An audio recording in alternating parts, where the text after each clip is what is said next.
because I was stuck with all these feelings. Like people think like when you get sober, everything gets better, and maybe it does, right? But for me, getting sober was the worst thing that could ever happen to me because it dropped me into hell. It didn't cure me, it didn't fix me, it dropped me into a pit of hell. Welcome to From Rock Bottom, the podcast where we explore real stories of struggle, survival, and strength. Each weekly episode features honest conversations with people who faced mental health battles, addiction, trauma, and life's darkest moments, and found a way to rise again. A quick content warning: some of the topics we discuss may be distressing or triggering. We talk openly about mental health, addiction, and other sensitive issues. Please listen with care, and if you need to, take a break or reach out for support. You're not alone, and this space is here to remind you of that. Boom, and we are on. Today I'm joined by the very inspirational Ben Sheriff. Now, Ben's story is he was stuck in addiction for 20 years, drugs and alcohol, but he's completely flipped the script, changed the narrative, become a counsellor, therapist, multiple businesses under his belt, and he's here now to tell his story of from rock bottom to where he is today. Ben, how you doing? I'm good, man. Thank you for having me on. I really appreciate it. I appreciate you travelling here, my mate. Yeah, thank you. So Ben, just like everyone, I like to start from the childhood. Take me back. So, I guess my childhood's pretty unremarkable, really. I grew up in a really nice house, with a swimming pool, jacuzzi, all really nice things. And I was a perfect student at primary school. You know, great loving family. Okay. Mum had got MS, a wheelchair user all my life. But you know, my mum and dad totally devoted to each other, still together, still here. So I'd never experienced any sort of real traumas as a child. Very well looked after. So things changed. The first thing that I can think of when I look back, obviously being a counsellor and therapist now, I often go back and analyse my own life. And of course, hindsight. Yeah, particularly having been through addiction and things, it's like looking for the breadcrumbs of where did that go wrong? At what point did that start to go wrong? And I remember at primary school, at the end of the year, you get at primary school till year 6. Yeah. You get they had this big award for like the best student got it. And I wanted this award. Like I worked really, really hard, and I was convinced I was going to get it, and I didn't. This lad David got it, and his mum worked at the school, and I was like really, really bitter about it. Like he's only got this because his mum works at the school. Corrupt. Yeah, it's total corrupt. And that's the first real time where I can think where things changed for me, because when I moved up into year 7, I went to the high school. There was a couple of things, but one, I went, I'm not going to bother trying now. I've put in all this effort, I've worked so hard over those years, and nobody's recognised it. Yeah. I got nothing from it. And then the other thing was, I was put in a form with one particular person that was a bit of a naughty kid, shall we say, and a lot of problems. And I was really scared of that. I was worried that, you know, I was going to get picked on or some things like this. So I changed how I appeared to others, started messing about, and sort of befriended this guy that I was scared of. And we became actually really, really good friends. Yeah. God bless him, he committed suicide later in life. And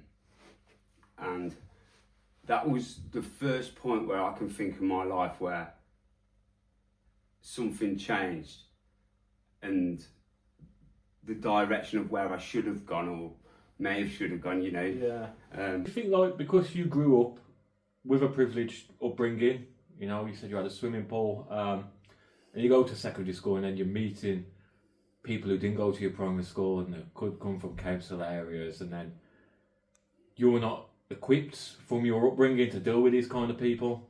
So it's kind of like a disguise. I'll blend amongst you. Maybe. So, although I lived in like a big house, my family weren't exactly well off. So my dad was a builder, so all his value was all in his assets, his house, basically. In terms of like, I didn't have like the latest gear, or we didn't have flash cars or things like that. But I spent all my time around my friend's house, and he lived in a council house, single parent family. I was round there every single day. All my mates were on the council estates, you know what I mean? And so they were the people that I grew up with. Those were the houses that I was in. And so I didn't feel like I was an outsider. But I had a big fear, I think, of maybe getting picked on when I went up to high school. And so it was that wanting to fit in. Yeah. And I feel guilty and a bit ashamed when I think about it now, but I was kind of maybe ashamed of my mum being in a wheelchair. I didn't like to be seen out with her. Straight away, you've got something people can use against you. Yeah. And you know what I mean? Kids, we don't understand as children, like, do you know what I mean, the consequences of our words and what they actually do. We just throw words around and then you'll be best mates again the next day. But yeah, you don't want to give anyone a reason. And I suppose you're straight away, you've got that reason. Yeah, I always remember, so me and my brother would go out, we were only like little, like year 7. And I remember we'd go down into Ashby Town, and like it's hills both ways basically. And because my dad would be working and my mum she didn't have an electric chair, one of us used to have to pull her by her hand and the other one would be pushing the chair to get her up the hill to take her to the bank or anything like that. And I used to dread the thought if anybody would see us together. And I feel really embarrassed and ashamed of that now. But at the time, well, I suppose I felt the same then, you know. And there's some of the earliest memories that I have where I think, oh, I notice something not different about myself, but where I'm having some negative thoughts. Yeah. And as I went into high school, I remember taking a lot of care over my image. I really cared how I looked. So everything was all about making sure I didn't get picked on was the biggest thing, and that I could fit in with the crowd. And I basically fell in with those, you know, the popular kids. And I didn't get picked on. I didn't have any problems. What do you think getting picked on would have done to you? Like, why was you so afraid of being picked on? I don't know. I just think it was a safety thing. I just think I thought I was going to get beaten up or scared of being like embarrassed publicly, I suppose. Yeah, because like looking at like you in year 6, you're like really trying for the awards and you didn't get it, and then you're feeling all these kind of frustrations, this anger, feeling like you've cheated out of it, and then now you're worried about getting bullied, and again you're worried. You know, you're feeling these feelings again. Does that make sense? Yeah. Yeah, it's a difficult one. Yeah, it's the one thing I can see that comes through from my childhood into my adulthood is this fear of judgment by other people. A mass fear of judgment, because that follows me from school.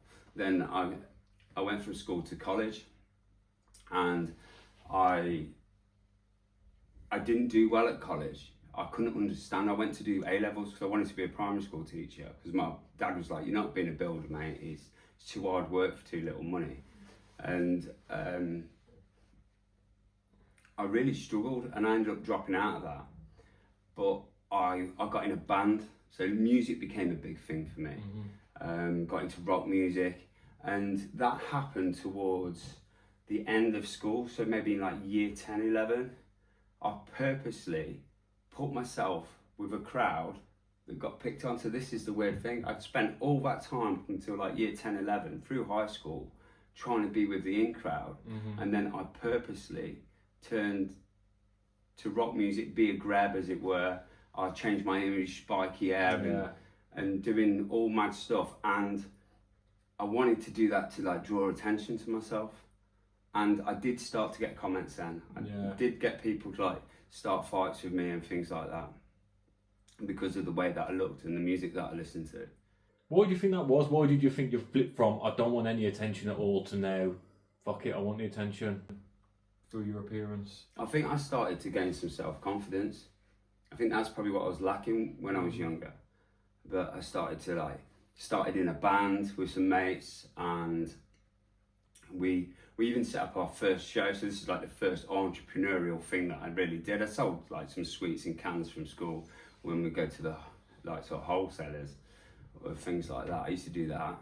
But the first entrepreneurial thing that I did was we rang up the church. We rented out the local church hall and we put on our own gig. We got some local bands. We charged it was like £3 or something to get a ticket. And we put on like a tuck shop and stuff like that. And we sold it out. We packed it out. I think we made like 70 or 80 quid each in our band. And that was the first entrepreneurial thing. But everyone thought we were great. We were that band in school. Everyone knew us. And I think that's where my confidence came from music, from being in that band. I started to get respect, not from messing about. The respect came from being involved in the music. I suppose as well, you wanted to get, like, do you know what I mean? Grebo bands, rock stars, they've got a don't give a fuck attitudes. Yeah. And then maybe that's what you wanted to then do yourself, not give a fuck. I think when I play music and when I'm on stage, in that moment, I haven't got a care in the world. Mm-hmm. Like when I play my guitar, everything goes away. And I think that really helped. I look back and I noticed that I had a very active mind, a lot of negative thoughts going on, and very self-critical of myself. I wanted to be the best. Yeah. And even with the band, I think the guys got sick of me in the end because I wanted to practice, make sure we're practicing all the time. They were just wanting to have fun, but I was like, we've got to be the best. We've got to be the best. So a lot of that came in, a lot of changes happened in and around school. And when I left to go to college, I made friends through music, and I kind of ended up in the pub, is probably the best way to do it. So the drinking started in the summer holidays, probably between leaving school and starting college. Mm-hmm. The old Frosty Jacks or White Lining, I think it was called White Lining. Yeah, Frosty Jacks it was for me. Yeah. So drinking to excess almost every night in the summer holidays, because I would go to work for my dad. So I was earning in those summer holidays. Every week my dad would pay me and pretty much blow every penny on alcohol every weekend. Mm-hmm. Just seen as fun at the time. And something everyone was doing at that. Do you know, when you get to that age, it's what everyone is doing, isn't it, in reality? Yeah, of course. But you either grow out of it or grow into it. Yeah. So before we get on to that, what was your understanding of mental health growing up and addictions and that kind of thing? Was you ever exposed to anything like, or was just... So, I mean, I sort of peer pressure when I was in that popular group, done a bit of draw. You remember the old resin used to get a lighter and crumble it in. So I'd done a bit of that and smoked a bit of weed, but I'd never really, when I thought of addiction, I thought of somebody like homeless on the street, thinking of like heroin. Yeah. I didn't really ever thought that. And in terms of mental health, I definitely didn't recognise that in the world. Yeah. I thought that was for people in insane asylums. Yeah. Probably very naively. I think that's just a level of understanding and teaching we had to it when we was growing up, because it was the exact same for me. You never think it's going to happen to you, and no, I'm fine. And you just think, it is for mental people. Yeah. But looking back, I definitely had a lot of anxiety still, and still that fear of judgment, always wanted to be, everything I did was to make sure I'd be liked, or, that very scared of failure. Failure was a big thing, never wanted to fail. I saw my dad as so successful, and that's what I wanted to be like. He's always been my biggest drive and role model, my dad has. Mm-hmm. and I just always wanted success. You know, when I was in the band, I wanted to be famous. You know. Yeah. And when I've been in business, I wanted the best, the biggest. Yeah. And so yeah, there's a lot of looking back. There was a lot of things going on in my head. A lot of pressure for a young age as well on yourself. Yeah. Because you're still a kid, you haven't worked anything out yet. Yeah. I hadn't really figured out what I wanted to do, because I think I just picked primary school teaching just because my dad said I couldn't be a builder, but that was what I wanted to do, you know. Yeah. But he really didn't want me to do that because it had bad health. It ruins your body basically, manual work. So I was kind of a bit lost around them years, around college. I didn't really know what I was doing, where I was going. The only constant thing that I had that was good and going well was music. Yeah. And so that's like the beginning of that being a big part of my life, really. Being a big part. But when you're 16, 17, you start drinking on the parks, on the weekends, drinking the White Lightning. We used to look up and neck the bottle and spin at the same time. That's what we used to do. And for us, we went from the bottle of Frosty Jacks we was drinking, then to cans of lager, and then was drinking like vodka straight. We'd go and buy a £5 bottle of vodka, which was like 500ml. You know what I mean? 3-4 swigs of that, you're finished for the night. But just like such a young age, we was progressing through hard alcohol in reality. Was you the same? Yeah, definitely. Yeah. And sort of 15, 16 years old, I was starting to go to pubs. Yeah. Definitely 16, because that was when I was at college and I was in the pub every single day. Yeah. Every single day I'd been there drinking Spitfire Ale at the Lord Burton's, the Weatherspoons. Yeah. And I was aware that there was a bit of a problem, because I would get drunk and I would always end up in arguments with my girlfriends or friends. I'd end up in fights all the time when I went out, and this happened religiously every time I went. Drunk. Very angry drunk, yeah. And this would happen every single time, and people say, "Oh, Ben's a nice guy," but when he's been drinking, and I recognised this, but it was like I couldn't help it, because I felt naked if I went out and didn't drink. It was almost like I didn't have that confidence. I even used to everyone used to call me Shez, right? That was my nickname. So everybody that knows me from when I'm younger, I'm Shez. But Shez was like this persona. It was like this other guy that was like uber confidence. He was a rock star and all these different things. And then there's this Ben that's actually, when he gets home, he's vulnerable and he's scared and he cares what the world thinks deeply. Yeah. And I did recognise that at sort of 17, 18 years of age, that then drinking had started to become a problem for me, because it was causing problems in my life. Did you think as well you needed a drink? Like, because you're then Shez, this likeable person, you need that drink to be that person, to then be liked and accepted? Yeah, I think definitely. Do you know what I mean? Yeah, that was a big part of it, and I think, you know, kind of the rock and roll culture made that like cool to do, yeah. And then I think also around them sort of periods of my time when I was at college, I was drinking like a bottle of Jack Daniels, you know, the big bottles of Jack Daniels. I drink one of them every night to myself. And my parents must have known, because I used to stack them in my window. I used to have Jack Daniels everything. I used to be in the club. I used to collect Jack Daniels everything. So how old was you at this point? That would have been about 18. So where's the progression from having a few bevies to then JD every night? It was like when I got to college, because I looked quite old for a young lad. Yeah. I could get served in the pubs. You know, that was like a novelty. Yeah, of course. And it's because I could get served in the shops, I could get served in the pubs. I was going to college. My mum and dad didn't know I'd been kicked out of college. So I was getting on the bus, going into town. And because I had two jobs, I worked on a chip van. I did that in the early mornings, and it was in between my college lectures. And then I worked at Focus DIY. Do you remember that? Yeah. Yeah, so I used to work at that in the evenings and the weekends.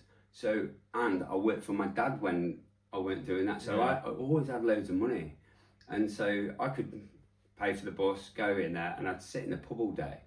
with my mate Kenny, and we'd just drink all day, drink and smoke all day.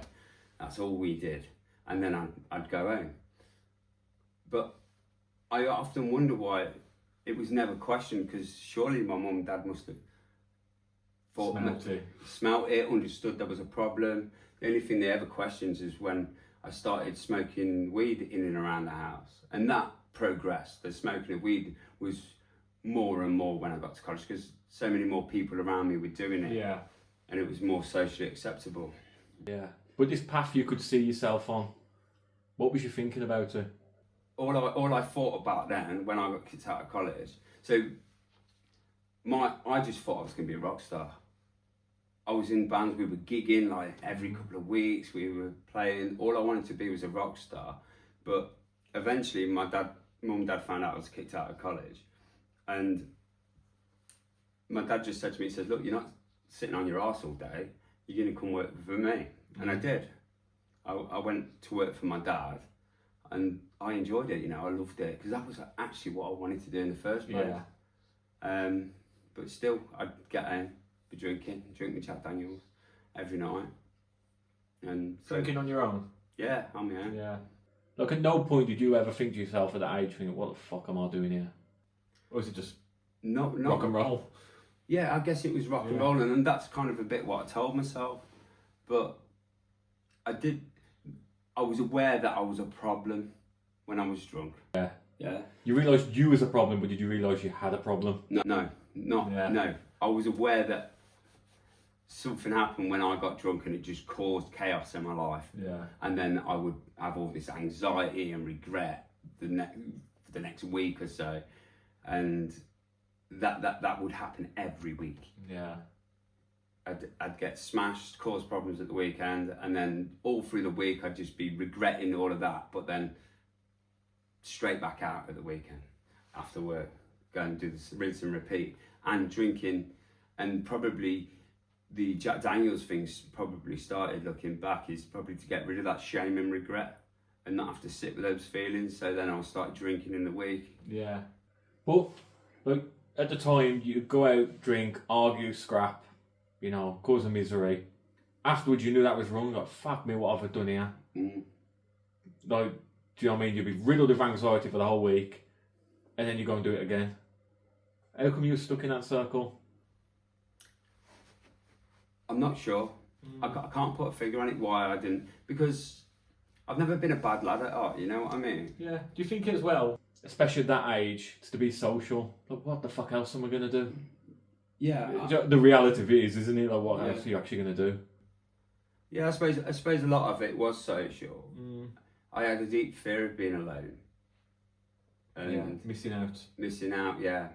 And sort of being left out of the group. That, again, it was that fear of judgment. Weird.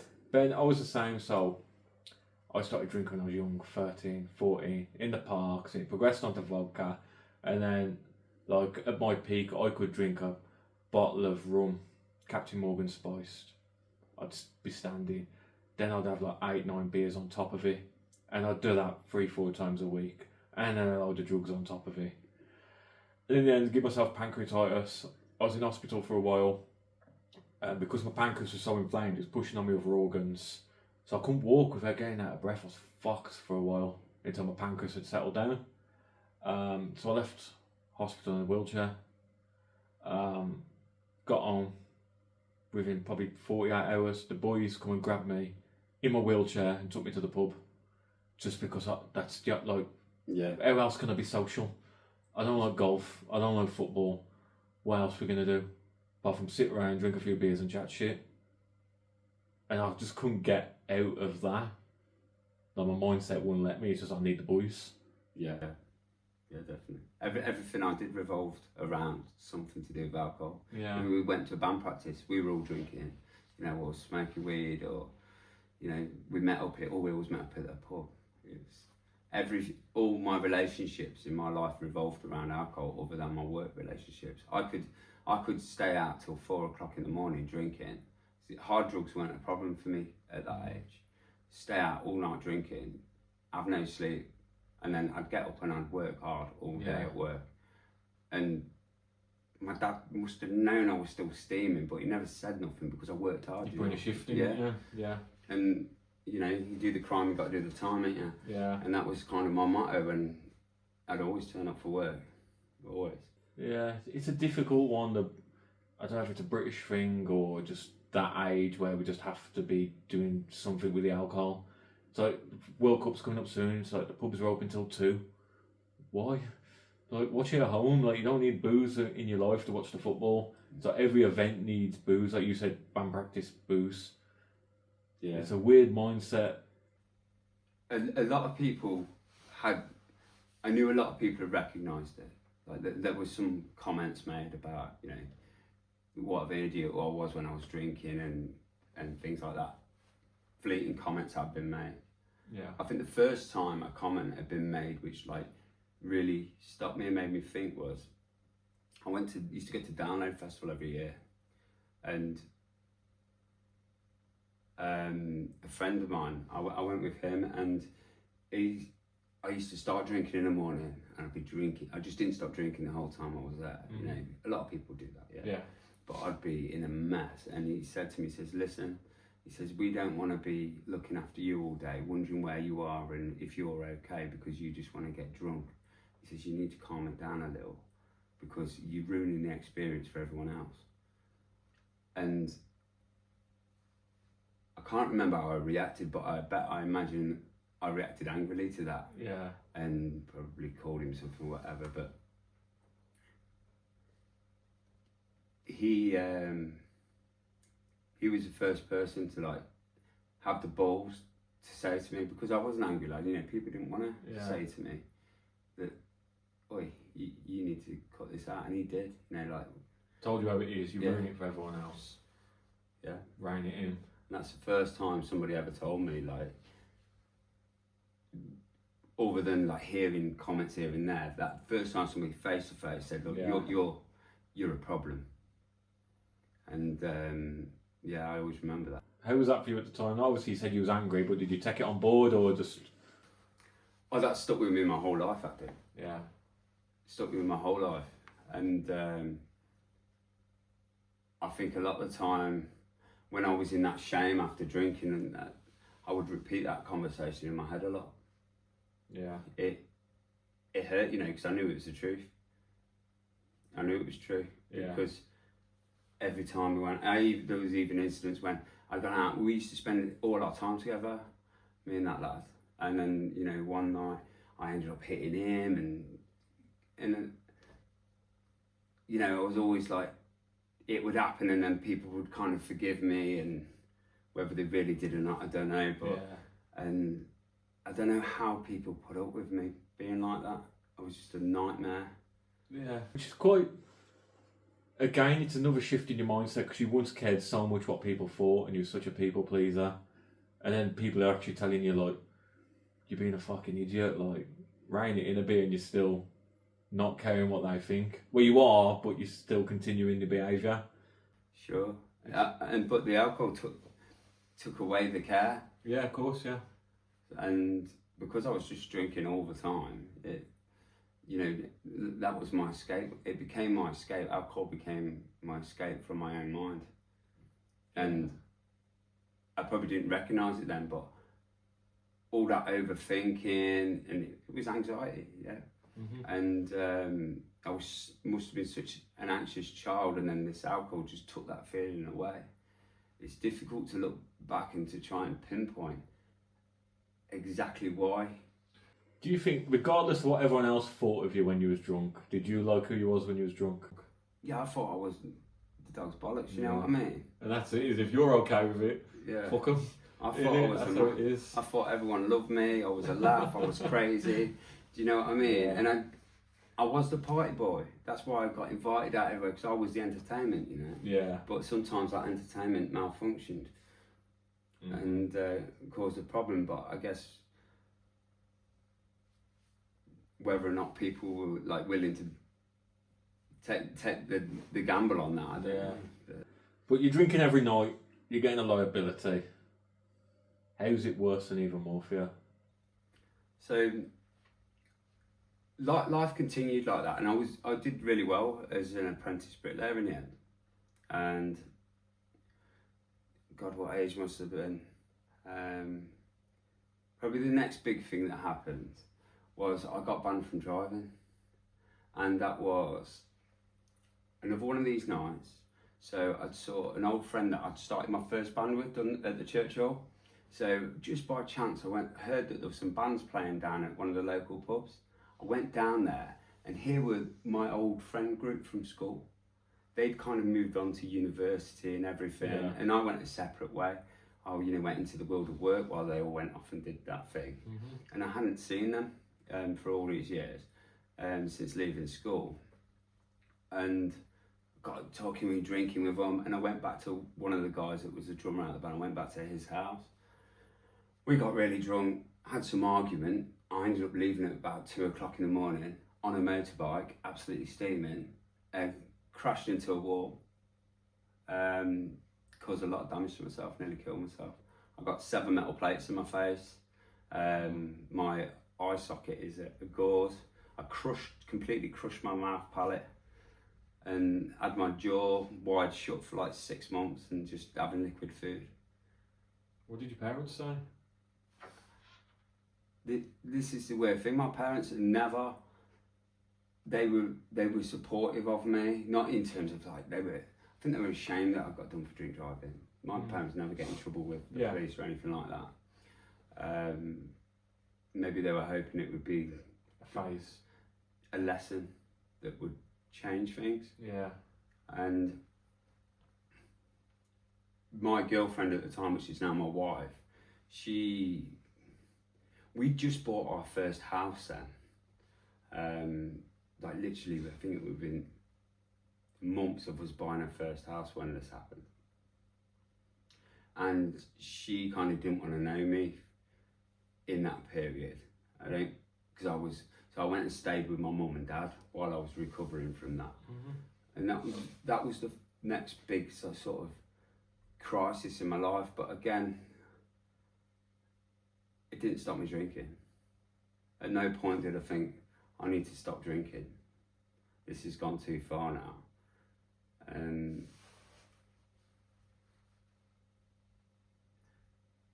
And that set me back quite a bit, confidence-wise, because I had all these scars over my face. Yeah. These pink scars, and I was a mess, jaw wide shut. My eye was hanging down here to begin with, and I had to have it all reconstructed and things, and it totally destroyed my confidence, because I was a good looking lad when I was younger, and it totally destroyed my confidence, and I almost went right back to that scared little kid. Yeah. This Shaz character, like, had almost evaporated. Took me a long time to get my confidence back, and I think after that accident is probably where I really started to drink very, very heavily.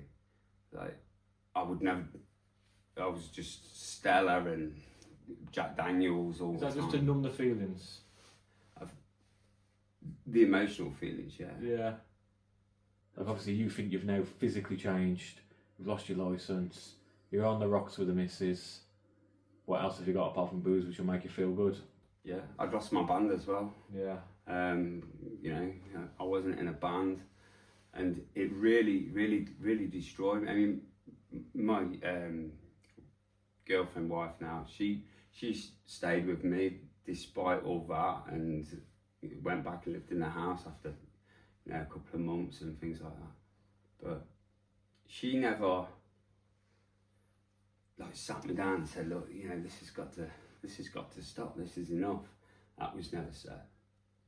And I think I was still that angry man as well. I think a lot of people, not that I was intimidating, but I suppose maybe I was, but people maybe felt like they were walking on eggshells with me and didn't want to approach the subject with me, because my instant reaction to things I didn't like was to just kick off and anger and argue. I couldn't, it's defensive, Yeah. Somebody was pointing a finger at the one thing that I knew deep down that was a problem. Instead of dealing with it, deflect and just turn it into anger. Yeah, anger and more drinking and more shame, and then this cycle that just repeated. And then I was introduced to cocaine then, and by some good friends, and I thought it was okay to begin with because I would just go around there like once a weekend and they would buy it. I didn't have access to buy it, so that wasn't a problem, right? Mm-hmm. And then eventually I started buying it myself, and it then led to, you know, alcohol and cocaine. Go hand in hand. Yeah. And that, I'd started my own business probably around this time. And I did all right, you know, started off small, a little general building business, did really well. And that grew into like a bit of a monster of a business. And as the more pressure came with running that business, the more I drank, the more I did drugs. And I couldn't earn enough to, you know, fund that habit. It was going crazy. I wasn't running the business right because I was never like 100%. never sober or on it. And just by pure luck managed to like grow this really successful business actually. I mean, our work was incredible. I was a good tradesman. I'm a good tradesman. Yeah. But I then ended up in you know, financial trouble with the business. And this is where, you know, it all got so out of control because then I'm trying to avoid and hide from all that. And because I'd grown in this popularity with being in a band, I was always on social media with my businesses and stuff. Everybody knew me. If I walked into a pub, there'd always be somebody saying hello and coming to chat to me. I had this massive fear if anybody found out that the business was failing, and I should have just made it insolvent at that point. Yeah. But I didn't. I tried to keep it running and going, and that's where like my real nightmare started. That's when I recognised I had mental health problems. So how old was you at this point? So I would imagine at that point, so I'd started the business and it'd gone a few years, so maybe I was like 26, something like that. 26, you're still heavy on the alcohol, your behaviour's there with it obviously as well. Yeah. Then you venture into cocaine, that becomes a more frequent, they go hand in hand. Then you find, did it become a daily occurrence, cocaine? Not at that point, it was Okay. probably just weekends at that point, or maybe more than just weekends towards the end. Yeah. And I really knew that there was a problem with me then, and I did start to like have dark thoughts at that point because I wanted to. I was so ashamed. Like, if anybody found out that that business was failing, what would they think of me? Yeah.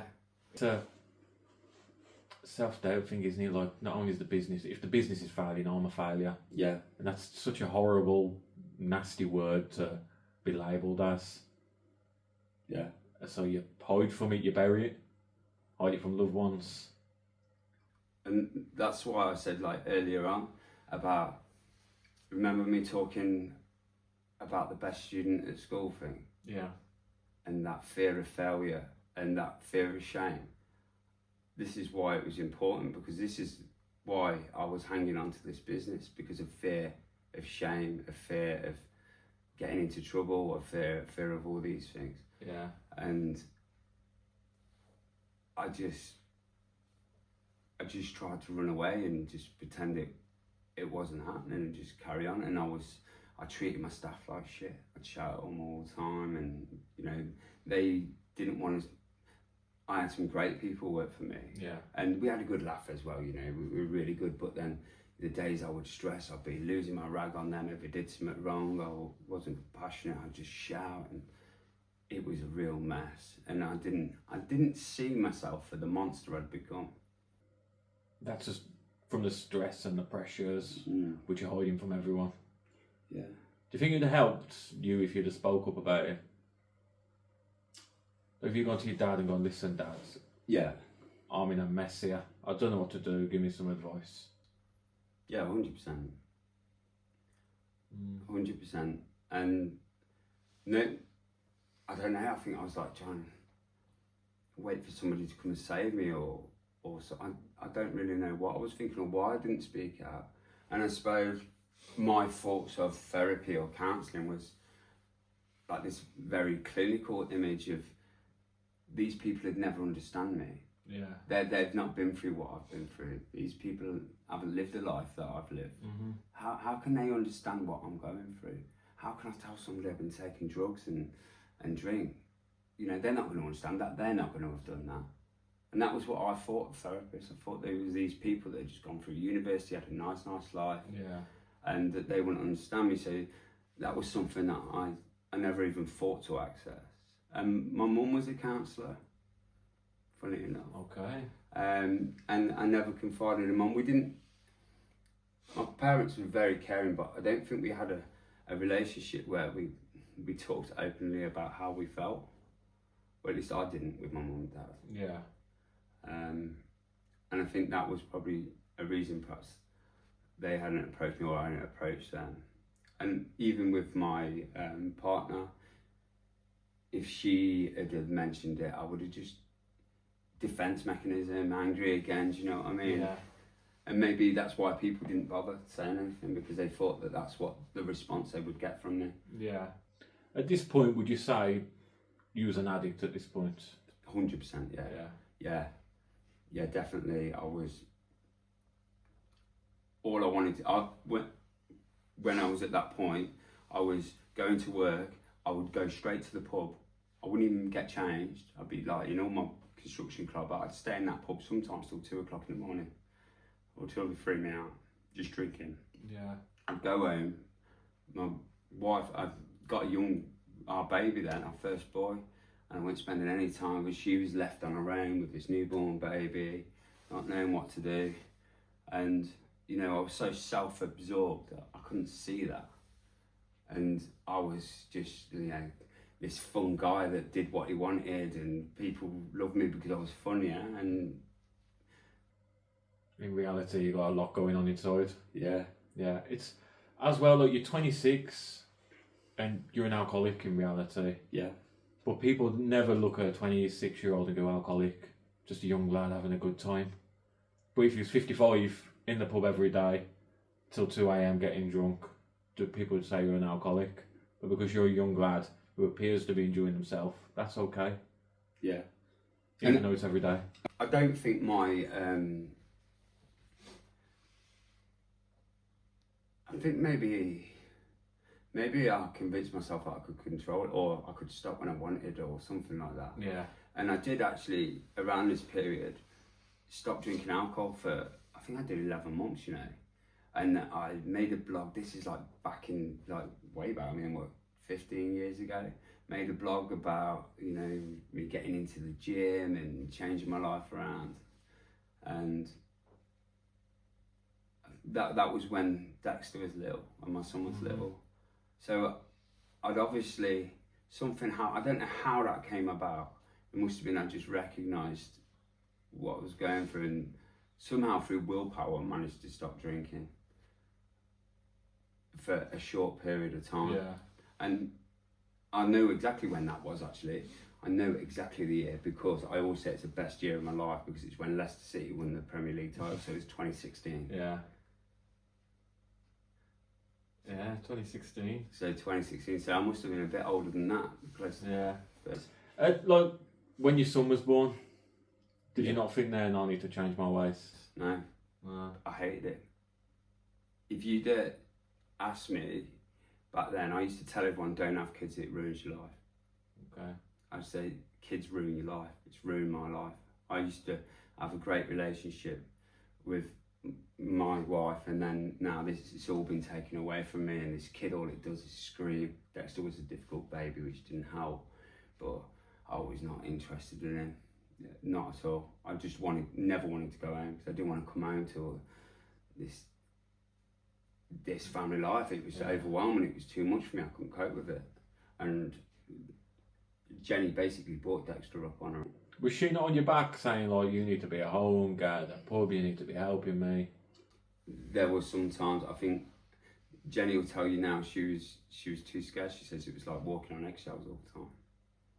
Too scared to confront me with it in case I exploded. I think mum and dad, once when in my younger days, they stopped to see me, because they were scared that I've never laid a finger on Jenny, right? But because I was so explosive and so angry, they were concerned that that might happen, and so they stopped us being together at one point. But we met in secret, and things like that. We've always been drawn to each other. How does that make you feel? Like now, though, with obviously everything you've gone through and all the knowledge you've got now, like looking back, like at the person you was, like knowing you're missing precious time with your firstborn. You and the missus are a loggerheads. You're treating her like shit in reality. Yeah. How does that make you feel now? I'm so deeply ashamed of that. I don't try and block it out, and I own up to it. You know, it's the only thing you can do. And I'm happy to tell people about that. And I needed that to be where I am now, right? Of course. So it's an important part of my journey, but I do deeply regret, shame, but I just look back at that guy and I just wish I could go and sit with him now and talk to him. Yeah. And put my arm around him and say, you know, come on, everything's going to be all right. Yeah. We can sort this. You know, like we can't change what we've done. Like do you know what I mean? Like I've been married and divorced twice. My first wife moved up to where I was living at the time from London, like 3 hours away on a road. She was 20, and we got married. She was at home like a good little girl, an arm out, doing whatever with any woman I can get my hands on. And it got to the point where women was like messaging her on Facebook, "Oh, I was with your husband last night. He didn't say he was married and that." The first time she cried, the second time she found out she cried. And it's just got, the more times I got caught cheating, the easier it got for her and for me. I think I just mentally broke her down. And it's something like I'm ashamed of and embarrassed about, but I've done it. What can I do from it? You learn from it, own it, put my hands up and apologise. That's all I can do. I'm a different person now. And I think that's the importance with mistakes. You have to own them. Do you know what I mean? Take responsibility for them. And I think that makes you the better person than you was back then. Yeah. I like, after I'd done that stint sober, I changed the people I'd hung around with a little bit as well at that point.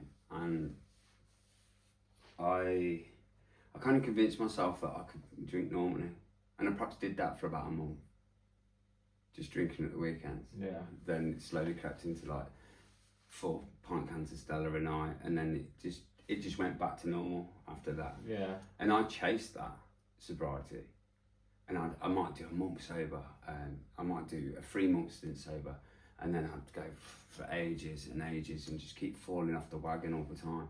And I was conscious that I needed to get sober, because that moment of sobriety, I still struggled with Dexter. I think because I had so much going on, and I still struggled with the family thing, and I was still out doing stuff all the time, getting involved in like a wrestling magazine, going out to wrestling shows, still doing bands and going out to gigs. So I was still trying to be out of the house as much as possible, still avoiding wanting to just sit. Always had to be doing something. Yeah. And always like working as much as I could. I remember I did like 6 months of that single day off. That single day. That's just to avoid home life. Yeah. And looking back now, how much you missed. Yeah. Yeah, a lot. Yeah, like my previous job a few years back, 2016 to 2022, it was work 7 a.m. till maybe 7:30 at the night, 8 p.m. at night. And I'd leave for work in the morning, kids are still in bed, I'd get back, kids are just going to bed. It's like, for me, that wasn't what I wanted. I was the complete opposite. Like, my kids levelled me and grounded me. Whereas obviously for you, it was just the complete opposite. Yeah, it was torture. Yeah. I suppose as well, you need to want to change enough as well. But me having kids was enough that I need to change my ways. I need to be the best dad I can be. Because I didn't have that myself. So I was like, I need to be the best dad I can be. And that was enough mindset for me to change. So it's weird that other people such as yourself didn't. Do you know what I mean? Yeah, it kind of made things worse for me. So if it just pops in my head, you know, like I told you about that year of sobriety. Yeah. I remember that coincided with me getting a job at the college.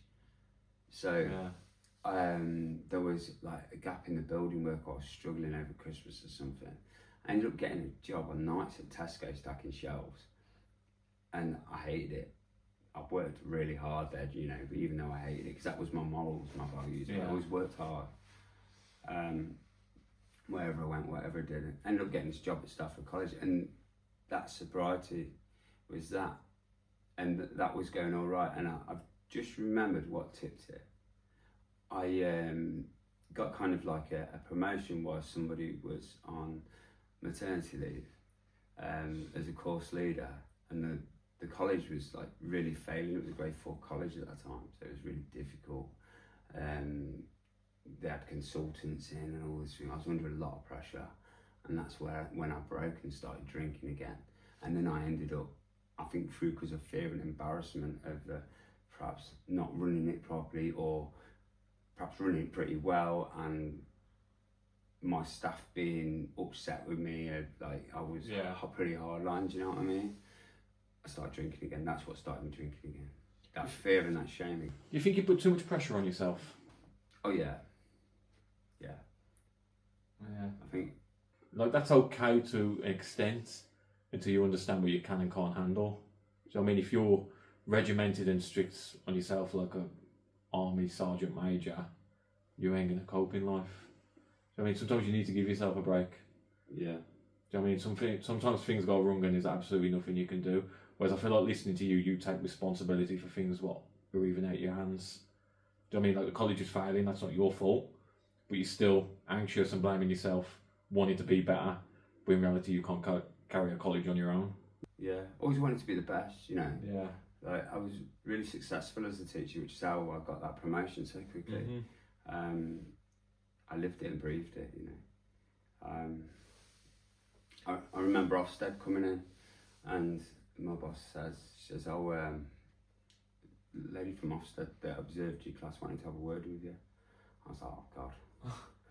Right, so I go and sit in the room with this woman, and she's telling me how great my session was and how well I'd done. And she said to me, she says, "Have you ever thought about doing teacher training?"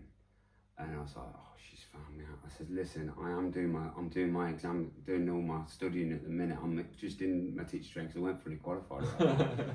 And I said, I'm doing it. She says, "You're not even qualified?" I went, "No." She says, "I didn't mean that." She says, you should be training other teachers." She says, "Your lesson was absolutely brilliant."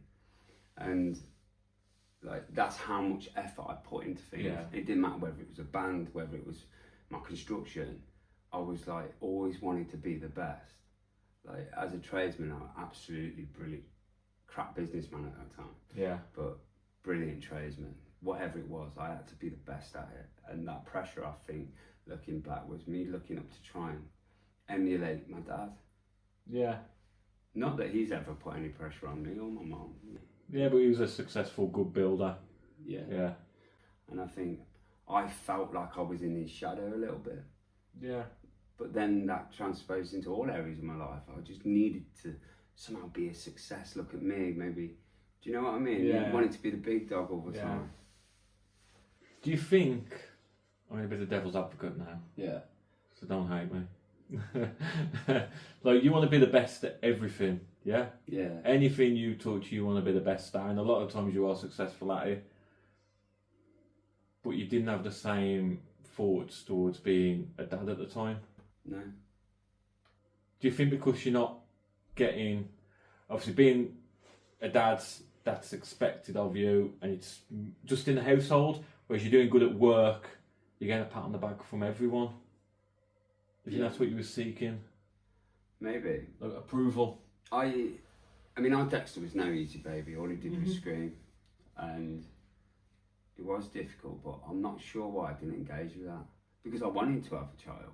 It wasn't something that just happened. This is something we planned, and I was just so self-absorbed, and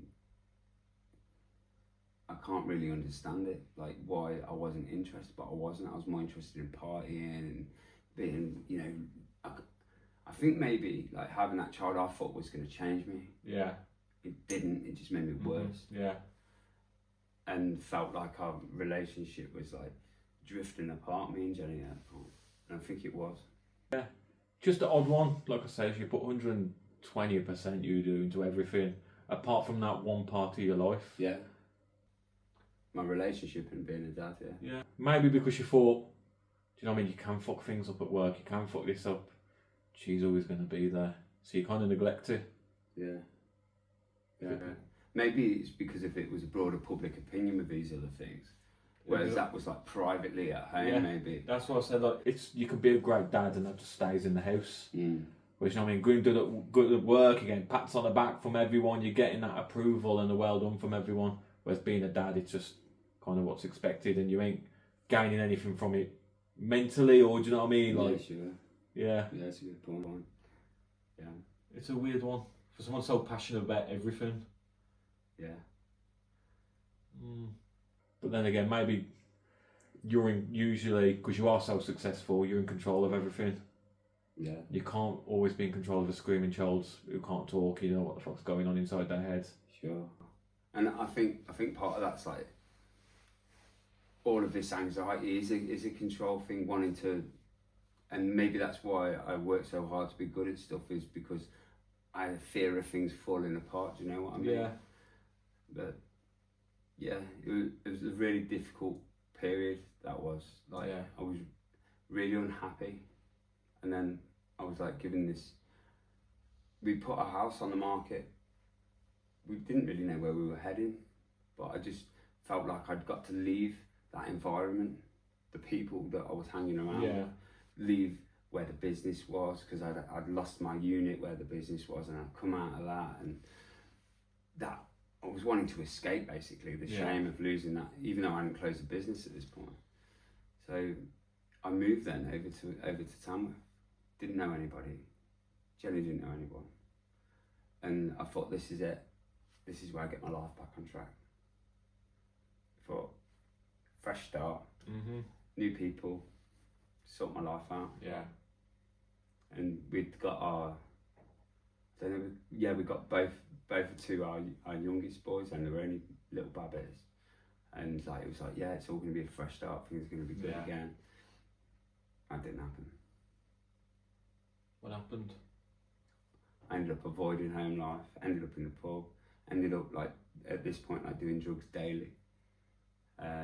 Drinking, I'd go straight to the pub from work, staying there till 2-3 o'clock in the morning, you know, in the lock-ins and causing problems in there. And but 2016, as you said, was a great year for you. Yeah. And you were sober.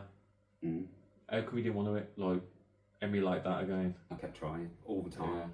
All the time. Like, something bad had happened at the pub, and then I'd disappear for like maybe 2-3 months. And, you know, partly because of the shame of going back and facing what had happened, I think probably. But I'd always kept saying to myself, why can't I find that guy again? Why can't I be that guy again? I was well into mindset and going to the gym and all these, why can't I be it? Where is that guy? Why can't I do that? And basically things spiraled. They spiraled so out of control. And the pressure, like the business that I hadn't closed, that I was too scared to like make it insolvent and all these things, and I just completely had a breakdown. Yeah, complete breakdown. I spent days just trying to think of the best ways to kill myself. And that's just to escape just everything. Yeah, because I couldn't deal with the shame. Couldn't deal with everything that I caused, and we were just like a breaking point with a relationship. She was basically bringing 3 kids up on her own, and this waste of the space of a man. Do you know what I mean? All I was just paying bills. Yeah. And you know, Jen, she's got so much love for me. I don't know why. I don't even know why she stayed with me. Yeah. I don't know what kept her there. I've seen the good in you. Maybe. Yeah, I knew it was there. And yeah, that breakdown was really the best moment of my life. So what was your plans for your breakdown? So I decided I was going to kill myself. So I got a Bedford Rascal, 1983 Bedford Rascal. Absolutely love this thing. And I bought it when I was like back at the old place, and I got this big, warehouse unit, and I'd got motorbikes in there. I've got this Bedford Rascal and all sorts of cool toys, because that's what you do when you got a big business and stupid amounts of money. And this is one thing that I kept after everything sort of collapsed. I kept this thing, and well, it doesn't have a catalytic converter on because it's old, so you can put a hose pipe through the window still, can't you? And that was the way that I wanted to go. I was going to drive this thing somewhere and do it. And this is like the biggest point where I couldn't get out of bed. I'd become so depressed I couldn't even get out of bed, and I was like crying all the time. And Jenny had just had enough at this point, and she was vocal about it. And she said, and she basically dragged me kicking and screaming to the doctors, made an appointment and dragged me there. They put me on antidepressants, which didn't help. But they, because of the suicidal thoughts that I had and the way that I'd been, the place I was at, they introduced me to the crisis team. Because I was in a crisis. I was literally like moments away from just one night drinking too much and then killing myself.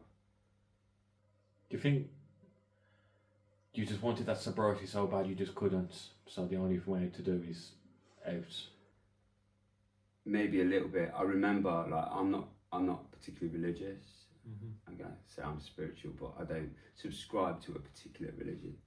I remember making a deal with God, or whatever. God was out there. I says, I will do anything for you, absolutely anything, if you can get me sober. I begged in tears, begging, like praying to something, like just anything, because that's the only thing that I thought Last might resort. help. So why didn't you go through with it? What stopped you? Just the intervention. Yeah. So when I went to the crisis team, it was like so weird. This counsellor that they put me with just happened to used to be a builder. And we connected, that human connection was so powerful. And I think I went for like 4 or 5 sessions, kept going over to Nuneaton to this crisis, and this guy didn't fix me, right? But he got me to step down off the edge, so to speak. And he got me to a point where I wasn't going to kill myself. And then what the unfortunate thing that happens then is like you lose that support then. And so I was back to being on my own. But because I'd reached that crisis point, this conversation now, everybody sort of knows where I'm at. Like, there's no more hiding from it. Yeah. Like, my business had fell apart, and my employees knew, and some of them stuck by me, and kept things going while I was in that difficult period. And it was a really dark place. It's a place I call the Devil's Cage. The darkest place. Like, I think you can only understand when you've been there, And I just couldn't. I felt that the only way that things could get better if I wasn't here, because I was a burden on everyone, and that everybody would be better off if I wasn't there. That's how I felt. Yeah. And even after that crisis thing, I still kind of felt that, but it took me down off the edge a little bit, just long enough. And I then entered a period of sobriety again for a little bit. And I mean a little bit, like a couple of months. And then I was back up the pubs, and the cycle continued, back on it. going again. And still, the babies are growing up, and I'm still not engaging with them. And then And then something happened, like, I think it was like a Christmas Eve. It was Christmas Eve. I ended up kissing some bird at the pub, and it was my mate's girl, right? And he come down the next day. I'm lying in bed, drunk, hangover, and he comes down and he told my wife. And it was the best thing that could have ever happened to me, because that was it. She'd had enough. She was going there. And for the first time, I knew when Jenny looked me in the eye and she said, "I've had enough of this. I'm going." I knew she was telling the truth. Yeah. Whereas all the other times I thought she was bluffing. This was the first time she looked me in the eyes and I knew she'd had enough. I'd like mentally completely worn her out and she just didn't have any space for it anymore. And that was the moment when I knew she was going to leave me. I said to myself, look, I'm going to give life one last chance. And if I can't stay sober, and I can't do this, and I can't do it for my wife, and I can't do it for my kids, and I can't do it for me, then we do it, we commit suicide. So I was like, if I don't stay sober this time, I leave. And that's the deal I made with myself. And I was serious, because I knew that I would go through with it 100%. Yeah. I've never drank or took drugs again since that day. So you was in the addiction for 20 years. Mm. Obviously you hit rock bottom, you were bad. Your wife left you, children left you, lost your business. Everyone now knows what you're up to. And then you made the deal with yourself, sober or suicide. And just like that, just a switch, just A-game. Yeah, I mean, my wife and kids never left. She was like literally ready to go. She hadn't left, fortunately. Yeah. And I knew this was my last chance with her, and I knew it was my last chance with myself. And I just like, it was mad because I started a kitchen renovation on our own kitchen at the time when all this was happening. I got no kitchen in the house, and you know, she's at home, no kitchen, kids, and I'm at the pub every night and doing all this. And what happened was, I don't know, I just knew that I was going to kill myself if I didn't do it. But I started building this kitchen. I made a bespoke kitchen. I made every single thing on it myself. I made all the doors, all the drawers, everything. Other than the handles, I made this thing completely bespoke. And it became this project, like my sobriety project. I'd be up because I couldn't sleep after, because I was stuck with all these feelings. Like, people think like when you get sober, everything gets better. And maybe it does, right? But for me, getting sober was the worst thing that could ever happen to me, because it dropped me into hell. It didn't cure me, it didn't fix me, it dropped me into a pit of hell, into just pure hell. Because all I had was these emotions that I had to face. I had to face the financial situation I made. I had to face everything. I had to face my wife. I had to face the guilt, the shame. I had to face my kids. I had to, you know, and everybody knew that I was a failure. And that point, that thing I tried to avoid my whole life, it finally happened and everybody knew. And so sobriety wasn't a caring, safe place for me either. But I was so determined, because I didn't want to die. I didn't really want to die. I just didn't want to feel like that anymore, you know. And that was the important thing. And I often think like that. People don't really want to kill themselves. They just don't want to carry on feeling the way that they feel. And that was like really where I was at. And this kitchen lasted ages. It took me weeks, right, to build this thing. I hand painted everything, made it all oak, tables. Mate, it was beautiful, this kitchen. Still going now, like absolutely beautiful. And it kept me sober long enough, concentrate, getting up at like 2-3 o'clock in the morning and painting doors and stuff. And it kept me sober long enough just to break the habit. Yeah.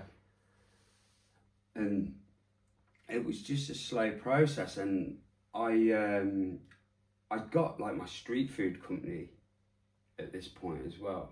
I've always done lots of different things. It's difficult to kind of drop in where things have started and finished, but at this time I got the local pub, I got my restaurant inside the local pub doing that, and I can't remember where I was going with it, but yeah, so I got a lot of things, and to keep me sober and sobriety, it was mad how it just clicked. I just had enough, you know. I couldn't go on like that anymore. How was you dealing with home life? I wasn't. I was still like very defensive and kind of still angry. Yeah. But because I was kind of that boy that was in trouble, because I'd done that at the pub with my missus and that, I was kind of trying to stay on my best behaviour, and I knew I had to win people's trust back and win their love back. Did you ever think like, this will pass, people will forget? No. I can get back on it. No. No, I knew that if I drank again, I was going to kill myself. I just knew it. I just knew that I couldn't go back. But I ended up finding my own therapist. So I heard about a guy that a friend had used that was supposed to be really good. And I still actually work with this guy today, this therapist today. I speak to him every week. And he helped me so much. He put up with me screaming down the phone at him, and all these, you know, he must have thought I was mad. And he stuck it out, and he always showed me kindness no matter what. He never pointed out how bad my behaviour was. He just supported me. He was just always there for me. And over like a year or two, working with him, things started to improve. My behaviour started to improve. I started to deal with things better, because he was like, when things happened, I could ring him or message him and say, oh, you know, this is happening. And I ran down the phone. And then he introduced me to, so he got a job up north working for a company called Discipline, and they do NLP training. He says, Ben, why don't you come on this course, and I think it'd be really good for you. And really, because I wasn't that interested in doing the course, but because I had so much respect for Mike and I knew this was his job, I kind of used the last bit of my savings and I went and done this NLP course.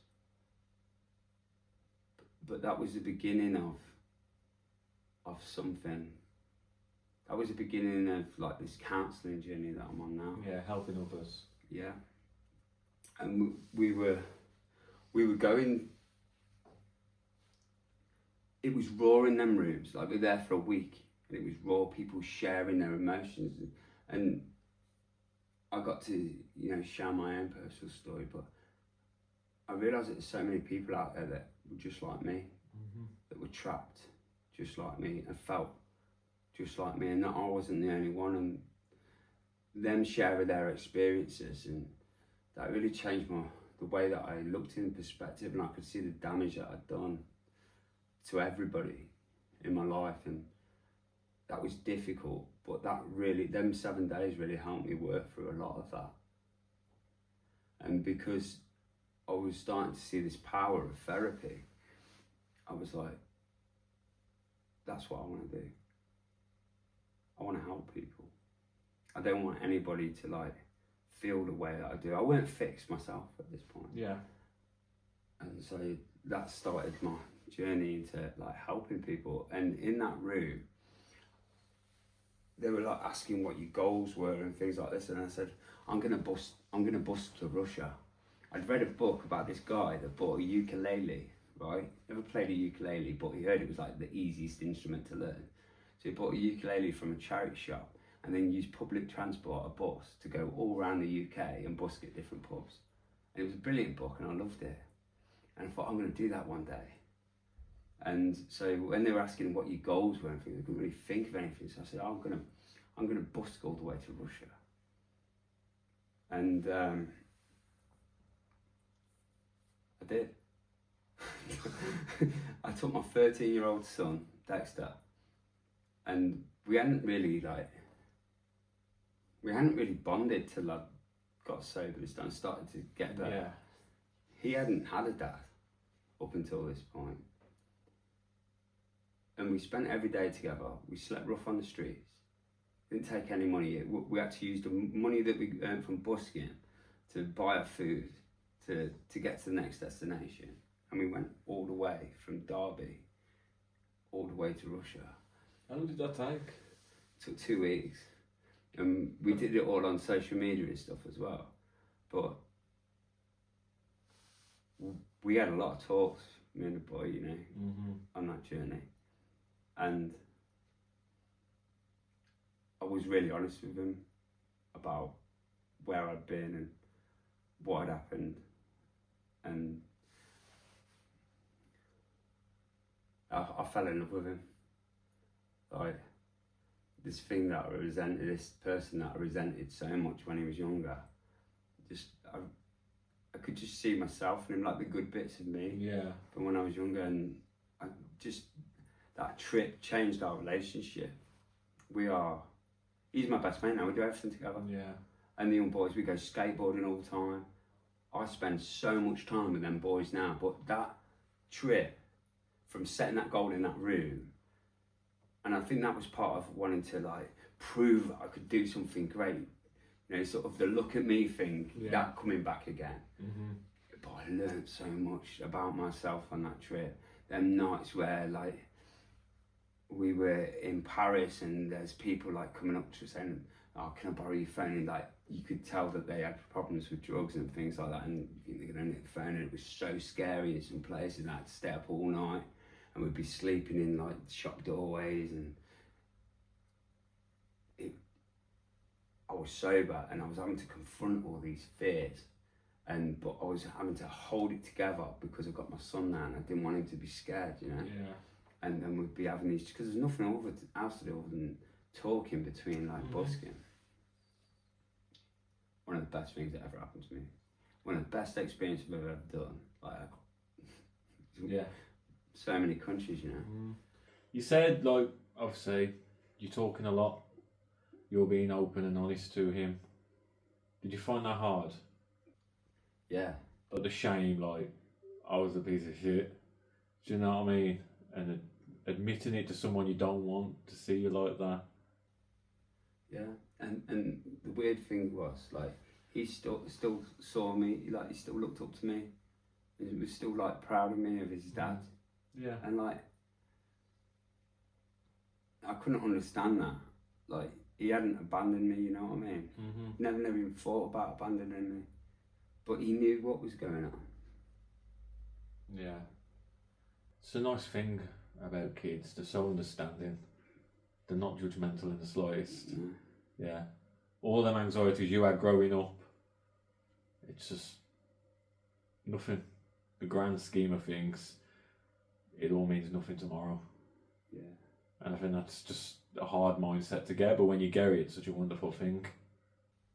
And I recognise them fears that I had in him as well.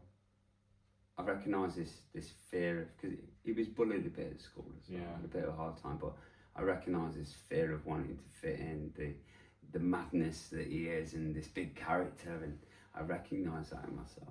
Is that hard to see? I think it can be, because sometimes I worry.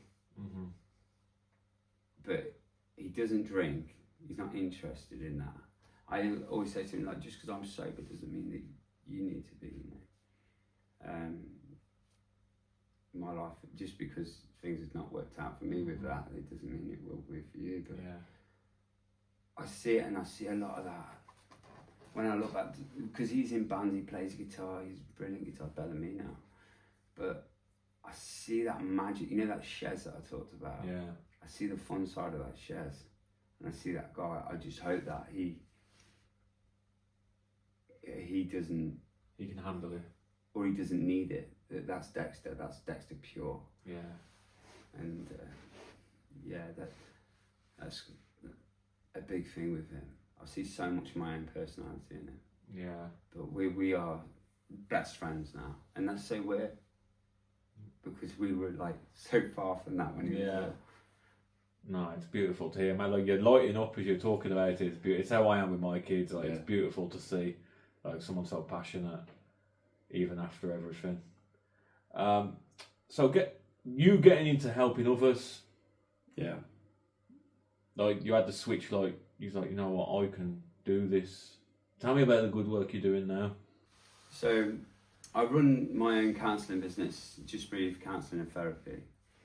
And alongside that, I do like some community work as well. So I run a sobriety group at the Morrisons in Wilnecote, Tamworth. I do that every Wednesday at 7 p.m. When I first started that, I was the only person in the room for 6 weeks.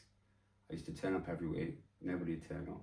Empty room, I'd stay there the hour, and then I'd go home. I did that for 6 weeks. And I thought, I'm not giving up, because if one person walks through that door and they need me, Yeah. I'm going to be there. And then one day somebody did. And another day somebody else did. Yeah. And it just started to grow.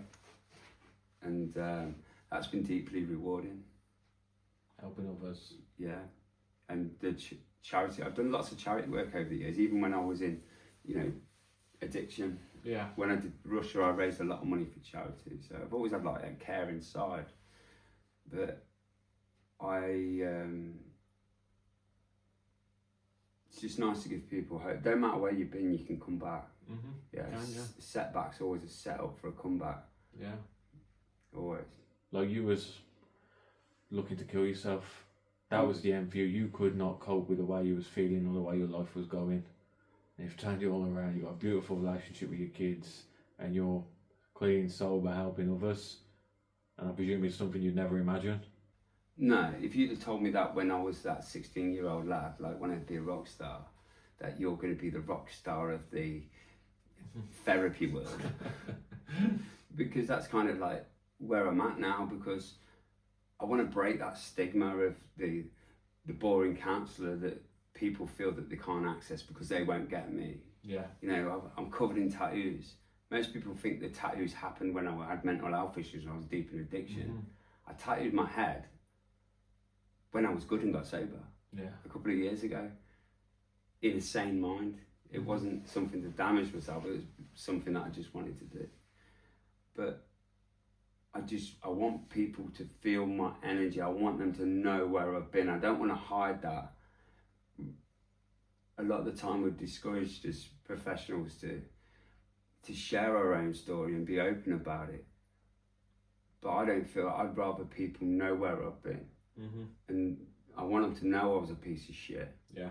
And I want them to know I was angry. And I want them to know that I ruined people's lives. And I want them to know that I changed that as well. And I want them to know that they can change. I think that's like I think it's a great thing. Like we said before we started recording, like, you as a counsellor would be phenomenal because you're talking from lived experiences. You've got that in common with people you're talking to straight away. You ain't a suit and tie university guy. Yeah. Do you know what I mean? You lived experience. I've been there, done that, and I love it. Like, that's the good thing about these journeys. Like, people can be sat listening and go, oh, fucking hell, like, where Ben was 10 years ago, I am today. Now look at him. Yeah. And it gives people to strive something to, and shows that you can turn it around. You just need to, want to. The one thing I learned from doing my counselling training is actually, you won't believe, like, most people are drawn to help others because they've been through shit themselves. And every single person that's on my course has been through some rough stuff. Like, my story is my story, it's a perspective. For me, it was hell, yeah, right? But you start comparing to others, you start to think, whoa, I've been through nothing. And that's one thing I will say. Like, you might try therapy with somebody and if it doesn't work, please give it a go with somebody else. Because you will find somebody out there that you click with. Yeah. Some people might find me a bit intimidating or something, and they don't get on with me. I can't. Counselling's all about the therapeutic relationship, and if you connect with somebody in that room, you've got a chance of helping them. But if you don't make that connection, if you can't do that, then the chance of that therapy working with that person is going to be difficult. So, yeah, I always say, give people a chance, give therapists a chance, because you don't know what they've been through, because most people are drawn to help others because they've been through shit themselves. Yeah. Have you ever had bad experiences with professional help? Yeah, I have, and I don't think any of that's malicious, you know. Yeah, of course. I think when you're first going through mental health problems, you go to the GP, and as good as GPs are, they can talk to you about rashes or you got a chesty cough. Do you know what I mean? You start talking about them some serious mental health issues, they'll look at the NHS website and prescribe you something and say, "See you in a bit, son." But there's no checkup, there's no follow up. From my personal experience, I never had a doctor once, even after going in suicidal, say, like, call me back. I remember the one time I was an avid reader. I used to read the newspaper every day. If I didn't read it, I'd get cranky. Like, my day's fucked. I need to read the news. I was really passionate about reading my newspaper. It got to the point, I had a stack 12, 15, 20 newspapers. I wasn't interested in nothing. I was depressed. Obviously that's a sign of it for me. So I went to the GP. You know, it takes a lot of courage, especially like I was a teenager. And at this point I had been cast aside once already, saying, "You're too young." But I went again a couple of years later when I was with the whole reading thing, and explained to him how I was feeling, but I can't concentrate on nothing. I don't want to read nothing. I enjoy reading. If I don't, my day's fucked. Right. And I'm not enjoying that at the minute. So yeah, something's not right. It was like, "Here's 3 self-help books what you can go and fill in." Off you pop. Like, have you just listened to anything I've just said? I've been outside the GP practice, I put them in the bin. There was no call back to see if I filled these books in or if they wanted them back or nothing. It was just bollocks for me. And that's my personal experiences. I would say to anyone, if you feel like you need the help, go get it, try. You might be different to me, it might work for you. But my experience, like, for professional help, until I got just like, yeah, you could be bipolar or you could have schizophrenia, we're going to refer you to like a mental health hospital. Then I got the correct treatment I needed. But the first stop for me, GP, and I think if I was in a time of crisis, in a moment, obviously I've got long-term issues, but if there's a time of crisis at the minute, like some people are for like a month, 2 months, that would have been absolutely useless for me.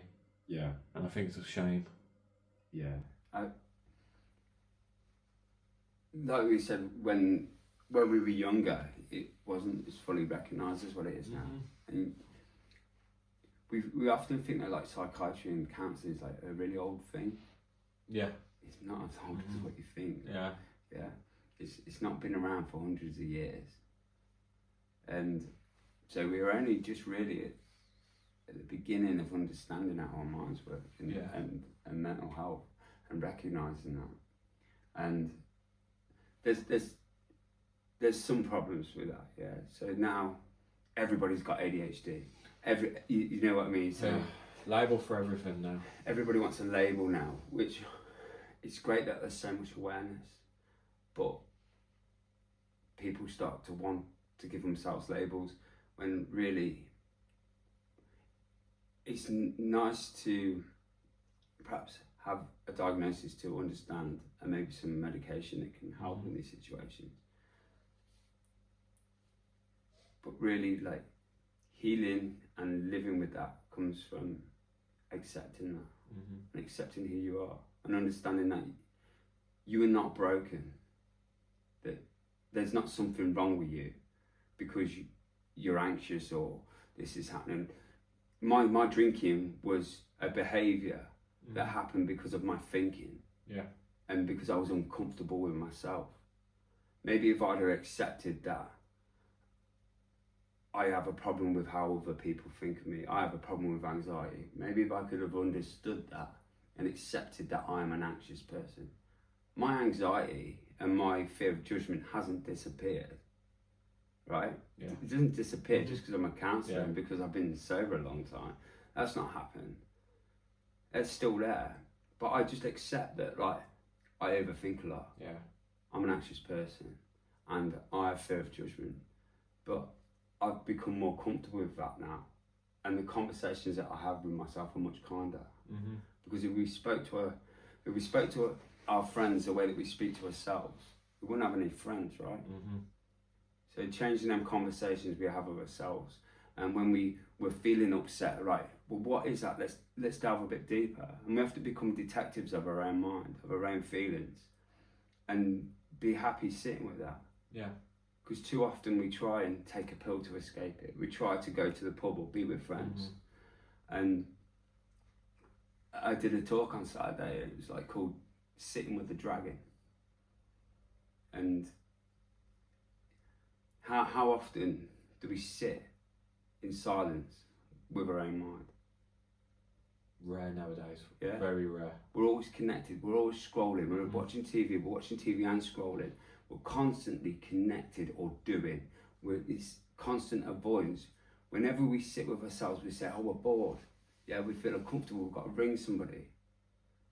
And maybe the reason why mental health is so prevalent at the minute, yeah, is partly because of awareness, but partly because we don't sit and listen. We don't sit with our feelings, no matter how uncomfortable they are. We don't sit with the dragon. And that's, most people just stand at the entrance to the cave and they see the dragon in there. It's shame, it's guilt, it's anxiety, it's all these emotions and feelings that we don't want to feel, and they don't go in. Yeah. They just look at it, I'm not going near that. But the moment we sit with ourselves in the silence and with our thoughts and with our mind, and rather than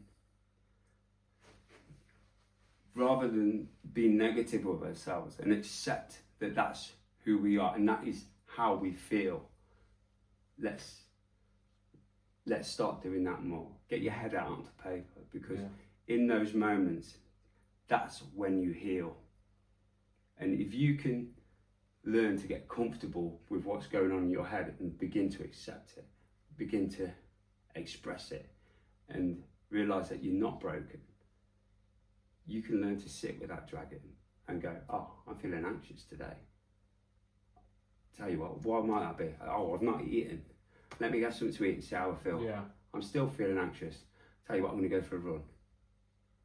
Yeah, and you start to build these tools in your toolkit. You will be able to deal with it. It's not that it just disappears. It's not like your mental health issues will just disappear. You learn to deal with them better. Yeah, exactly that. It's like I said earlier on about accountability for past actions. Take accountability for your mindset as well and everything what goes on inside it.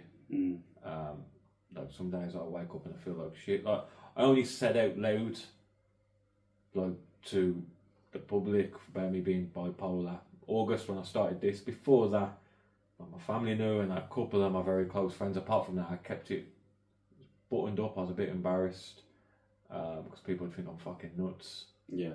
So I kind of kept it buttoned up. But now I recognise when I'm having bad days. I recognise when I'm having good days, and I deal with either. It's something I've got to live with, and it's something I've accepted. I'm running from it constantly. Some days it might catch up with me, but when it does catch up with me, I'll try my best to chill next to it and be okay until I get a few steps ahead again. But I've learned to live with it, and that helps me. Yeah. And I think accepting that is one of the biggest things that I found in therapy. And one of the most important lessons I ever learned in therapy was you can't fix everything. Yeah. Right? When you start off as like a counsellor or a therapist, you think you want to try and fix everybody. You want them to come away and not have any problems and be happy. And what I learned like early on in my career as a counsellor was actually some people, well, everybody doesn't need to be fixed. Some people just need to talk, right? Learn to live with themselves. Yeah. And therapy becomes a tool. It becomes a tool when you're having a bad day. You can go and see somebody and speak to somebody. If you're having a bad week, it doesn't mean you're crazy. It gives you somebody that's, you know, a third party that's got no opinions of you that will listen. Yeah. And help you make sense of what's going on up here. And sometimes, if maybe some of that's your behaviour that's causing problems, help hold a mirror up so that you can see that without blame and without without making you feel judged. Yeah. And I think that's really, really like powerful, you know, and the most important thing. Yeah, I agree. With men's mental health, why do you think men just won't talk? I think a lot of that's like pride, isn't it? A bit like me running from my financial problems, and I think a lot of it's to do with pride and the values and things that we've grown up with as a societal thing, really. I think that's getting better. But I don't think it's just men. No, 100% not. 100%. I think, yeah, there's always been a bit more stigma about men not being emotional, but I think that's a lot less these days. I think, you know, men's mental health is everywhere, isn't it? Walking talks and stuff, there's so many things to access. I think the problem is us as a whole, as human beings as a whole. At school, when were you taught to how to manage your emotions? Never. Yeah. Yeah. Like, isn't it like the most important thing? And we suddenly get to adults, we go through all these things, and it's only when we reach a crisis point where we suddenly reach out and we have to figure out and learn what's going on in our heads. Maybe we need to start with children when they're younger and helping them identify, oh, I get angry. Why do I get angry? Yeah? And how can I respond to that difference? What about if I sat down with 16-year-old Ben and said, look, the reason you get angry is because you're scared. Yeah. Being able to work out yourself at that age would obviously be beneficial moving forward, but it's not being done. There's no education for kids when it comes to mental health, feelings, dealing with feelings and emotions. There's nothing. It's just, like you said, when you get to adulthood, it's just skid along, do you think? But I think as men, we all have this bravado. Do you know what I mean? Like you said, everyone's seeing you fucking about, having a laugh, the life and soul. Nobody would have predicted you eating yourself up inside. No. Do you know what I mean? And you could be having a drink of me, not knowing I'm laughing at you, whilst you're eating yourself up inside me, not knowing, but you also don't know I'm eating myself up. And we're both sat across the table from each other. We could both just say, yeah, I'm not alright, you know. Yeah. And it's not in our culture, is it, to talk about that? Yeah. And I think as men, often we go to the pub to avoid, and we don't want to talk about these things. It's only at 4 a.m. in somebody's kitchen we start to talk about these things. When it starts to get too far. I think isolation, I think, is a big thing for men. And I think men do want to talk. They just don't know how, where, who cares. Do you know what I mean? If I want to ring one of my pals, I want to go to the pub. I don't want to go to the pub. Do you know what I mean? Leave me out of that. I'm out all night then and I'm having an argument with the missus. I don't want to do that. Apart from that, what can we do? Like, I'll go to the gym, I go to the gym on my own. I'm happy as Larry doing that. But apart from that, where else can I be social with one of the boys? Realistically, I don't play golf. Nothing fancy like that. And I think more safe spaces for men need to be opened up with government funding, not volunteers doing it off their own back, because, do you know what I mean? All the mental health groups you can think of are all volunteer led. Everything we have for mental health in this country is for treatment when it goes wrong. Yeah. Right? That's the only thing that's government funded. Is when shit hits the fan, that's when we'll help. Yeah. What it'd be nice to see is more money going into schools and things like that, and into communities to help people manage that at the start of their life, and to talk more openly about it with young people. Yeah. And I think that part of that is training professionals, or training our teachers about it, getting them proper training on how to deal with it. Because let's be honest, it doesn't matter which workplace you go into, there's somebody that's stressed, that's overwhelmed, that's having a bad day. Yeah. Yeah. And it's how do we deal with that? And then how do we recognise that in our colleagues, in our friends, and know how to help? You know, how to calm somebody down when they're crying. Like, we don't, because we're not taught, we're not given mental health first aid. It should be mandatory. It should be something that's taught in schools, but it's not. We only ever treat it when it goes too far. And that's what I would personally like to see more of. And that's what I want to do more of with Just Breathe, is to go in and speaking with companies and helping train their employees and proper mental health first aid, and how to work with somebody that's, you know, breaks down in tears at work because they feel overwhelmed, how to encourage people, how to make people feel safe enough to talk. Because that's half of it, isn't it? Yeah, it is. Feeling safe and comfortable. Yeah, which is sad. Like I said, there's so many groups popping up, like Andy's Men's Club, the Men's Walking and Talking. Obviously, you run your group. It's all just normal people doing it just to help others, giving their own time. You did 6 weeks at 6 hours of your time. Yeah. Just hoping someone will turn up. Just hoping someone will turn up. And you ain't being paid for that. No. You just, I do that every week now. And I do loads. I'm part of different support groups. Cova's got a support group. I'm part of that, try and give some time to that. I've created a mental health hub. So Just Breathe Mental Health Hub. It's on school. It's completely free. There's no upsells in that. Don't try and upsell anything. It's completely free for everyone. There's loads of tools on there to do with like different parts of mental health, and there's community on there, constantly posting there, putting in content, doing that. And so there's I put in so much time. I must do like at least 15, 20 hours a week for nothing, just to help other people. That's, I mean, you're doing that and you don't have to, you just want to, you want to help others. And the people who should be helping us, the government, no, unless you're going to commit suicide, we'll give you some tablets and you can fuck off, but we ain't going to help you in reality. Especially nowadays, we'll put you on a waiting list for a bit of therapy. Yeah. For 6 months' time. But you're in a crisis right now, I'm going to be okay in 6 months potentially. That's one of the biggest problems.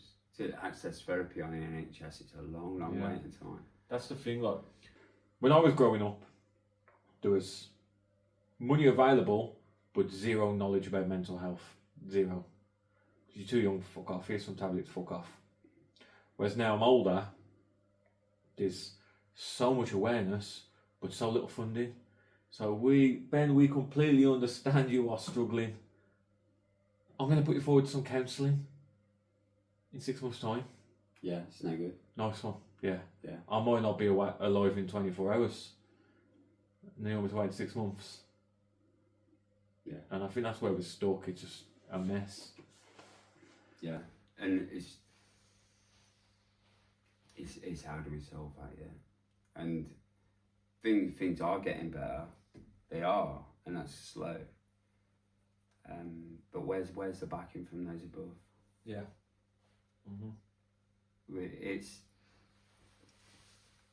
It's slowly eroding our society, and there's lots of reasons for that. There's social media and all the rest, and the way that we live our lives is causing a lot more problems. But also, there's a lot more people now that want help, but that help's not there. Yeah. And that's a big problem. Yeah, it's sad as well, because especially like men, big, strong, tough men, I'm going to go and get help. You go and get help. And you're batted off. There's this way, there's that way. He's not going to get help ever again now. Do you know what I mean? That bad experience because of the underfunding, do you know what I mean? You've just lost one person. Yeah. Yeah. Which is sad.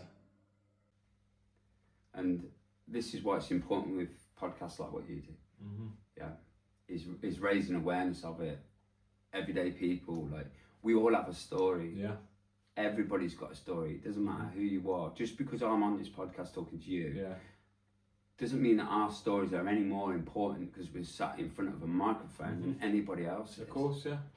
It's all perspective, isn't it? Yeah. A problem that might end my world, you might see as absolutely nothing. Might bounce off me. Yeah. Exactly that. And so, a lot of people, I say, like, we look at others and we compare ourselves and we think, I don't have problems, or I'm not worthy of help because look, this person, look how they're getting on with life and they've got these problems. But if you feel like you can't cope, then you are worthy of help. Yeah. And it might not. It's not doctors in white coats. it's normal people like me and you having conversations. Yeah. That's how help starts. That's how healing starts. Mm-hmm. It's about sitting with the dragon, getting real. Yeah. Mm-hmm. That's something, admitting it to yourself and then confiding in someone. Yeah.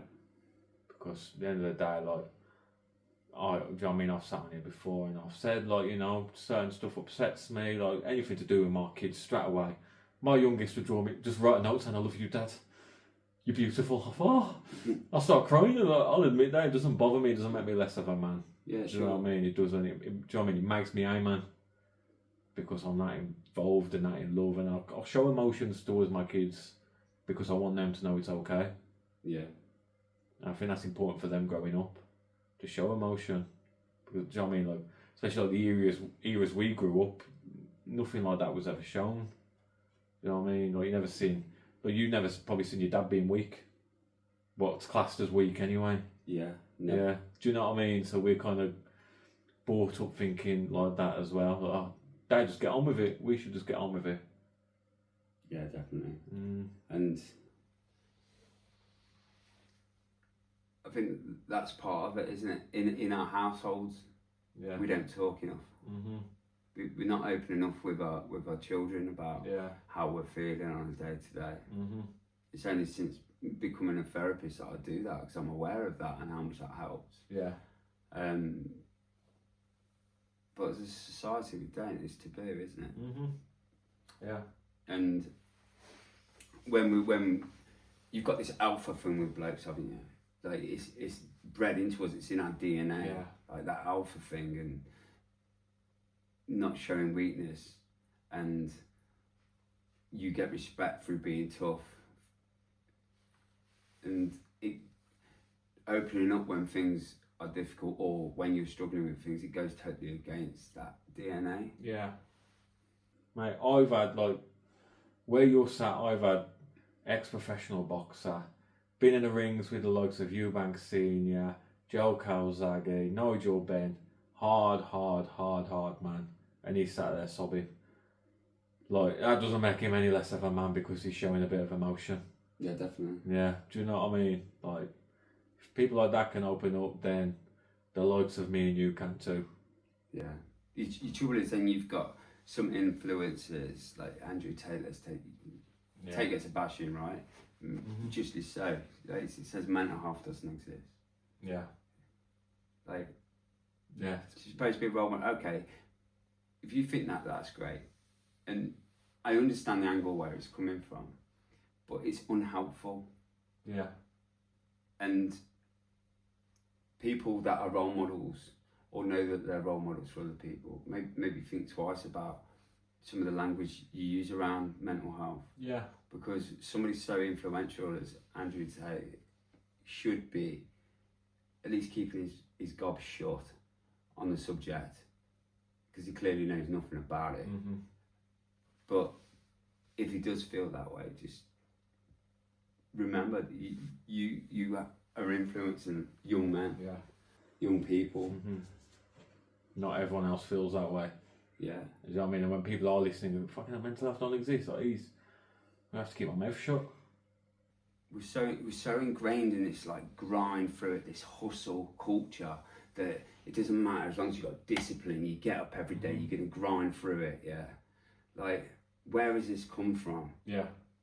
Because this does no good either. Mm-hmm.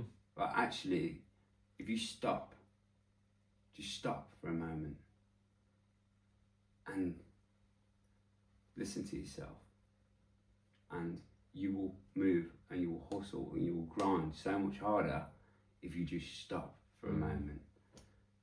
Yes, I get it. I get about the discipline and stuff, but when they're saying, oh, you know, don't show weakness and grind through it, and all, it's the wrong message that we're putting. And that's how I used to think when I got a business, and that's how I used to be.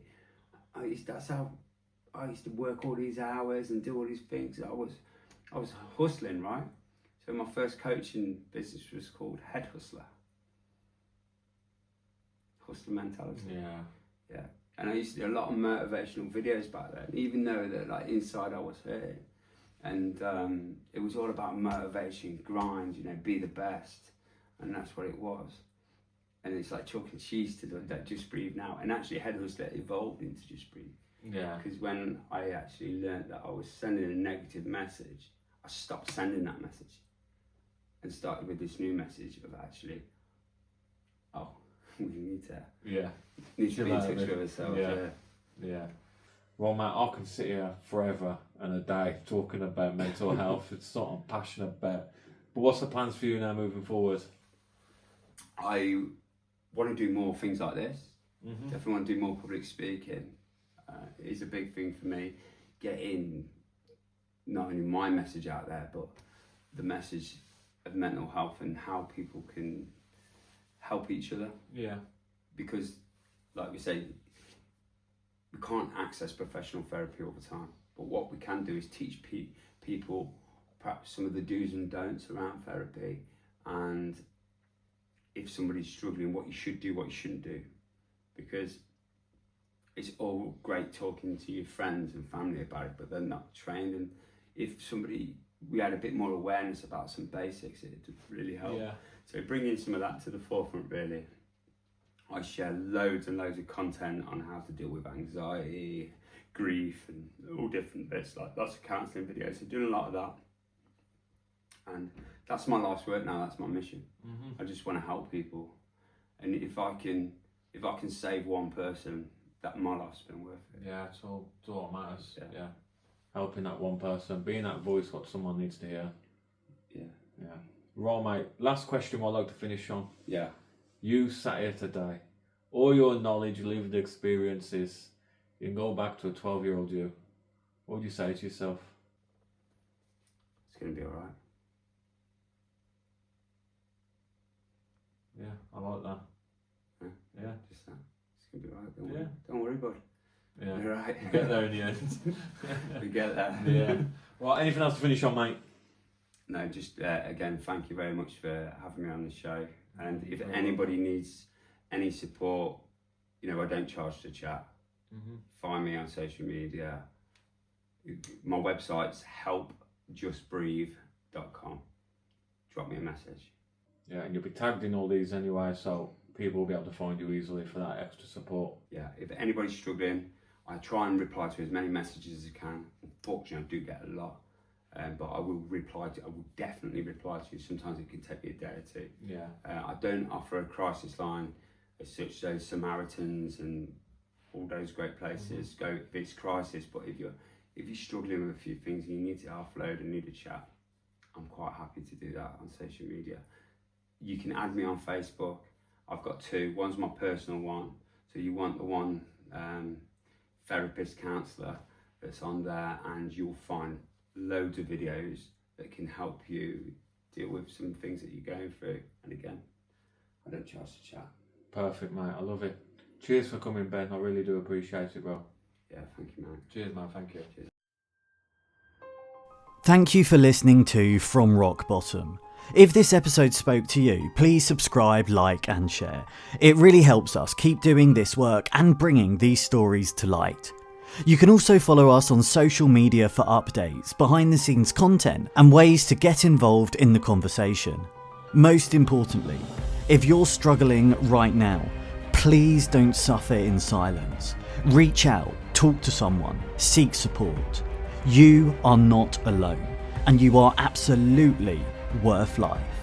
Take care, keep fighting, and we'll see you in the next episode.